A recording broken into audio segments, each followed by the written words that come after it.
La spectroscopie ou spectrométrie est l'étude expérimentale du spectre d'un phénomène physique, c'est-à-dire de sa décomposition sur une échelle d'énergie ou toute autre grandeur se ramenant à une énergie, comme la fréquence, la longueur d'onde ou encore le nombre d'ondes, qui est l'inverse de la longueur d'onde exprimée en centimètres.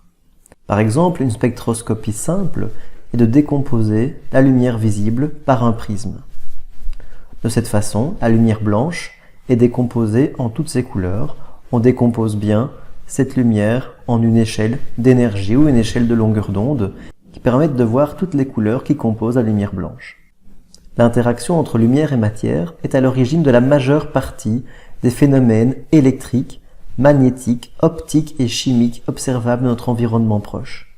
Par exemple, l'arc-en-ciel qui est un phénomène de réfraction et de dispersion de la lumière par des gouttelettes d'eau. Les aurores boréales et australes, qui sont le résultat d'excitation de molécules dans la haute atmosphère et d'émissions spontanées. En effet, une fois que les atomes de l'atmosphère sont excités, ils redescendent en énergie en émettant des photons. La couleur du ciel, ou encore la couleur de nos habits, est, elle, pilotée par la diffusion de la lumière. Les éclairs, qui sont un phénomène électrique entre les nuages et le sol de la Terre. Tout a commencé par John Dalton en 1808. Pour lui, la matière est constituée d'atomes uniques pour chaque élément. Il a ainsi établi un certain tableau où il classait les différents éléments en fonction de leur poids. Par exemple, l'hydrogène était le numéro 1, l'azote le numéro 5 et l'oxygène le numéro 7.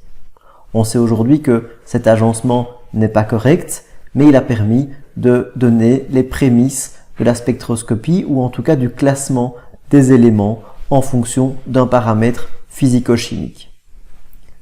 Pour lui, les réactions chimiques sont les agencements d'atomes, sans altérer ceux-ci. Par contre, il ne donne aucune explication sur les liaisons qui lient ces différents éléments entre eux pour former des réactions ou des molécules par exemple. Il n'apporte pas non plus de preuves expérimentales.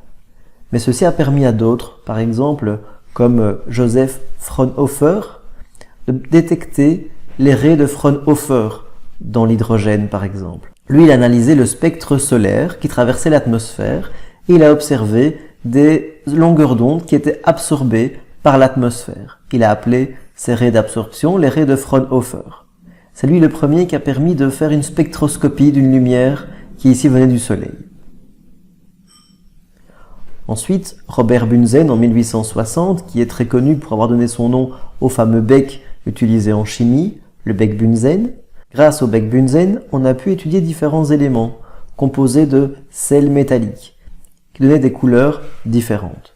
Je vous laisse regarder la vidéo suivante. Pour réaliser cette expérience, nous allons avoir besoin aujourd'hui d'allumettes, du coton propre, de chlorure de lithium, de chlorure de sodium, de chlorure de cuivre, d'éthanol, des coupelles et une pince. Avec tous ces ingrédients maintenant, partons au labo et laisse-toi guider par Maël Mosser, docteur à l'ENS Lyon. Pour l'expérience des flammes colorées, on va utiliser différents sels de métaux, c'est-à-dire c'est des métaux qui sont passés sous forme ionique en solution. Donc par exemple du chlorure de cuivre qui est vert dans l'éthanol, du chlorure de lithium incolore et du chlorure de sodium. Pour démarrer, on va tremper du coton dans les différents liquides. Donc tout d'abord juste dans de l'éthanol. Ça nous servira pour faire une flamme témoin. On va ensuite tremper le coton dans le chlorure de cuivre. Puis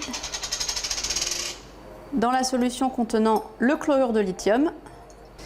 Et enfin, le chlorure de sodium. Pour pouvoir faire les flammes colorées, ce dont on va avoir besoin, du coup, c'est de pouvoir faire du feu. Et pour pouvoir faire du feu, on va avoir besoin de 3 éléments. Tout d'abord, d'une source de chaleur, d'une source d'énergie. Donc là, on va utiliser les allumettes pour cela. On va avoir besoin également d'un combustible. Donc le combustible, ici, ça va être l'éthanol et le coton. Et d'un comburant. Le comburant, c'est le dioxygène qu'on trouve dans l'air. C'est le triangle du feu. les 3 éléments dont on a besoin pour pouvoir faire du feu. Et je vais allumer maintenant les différents cotons.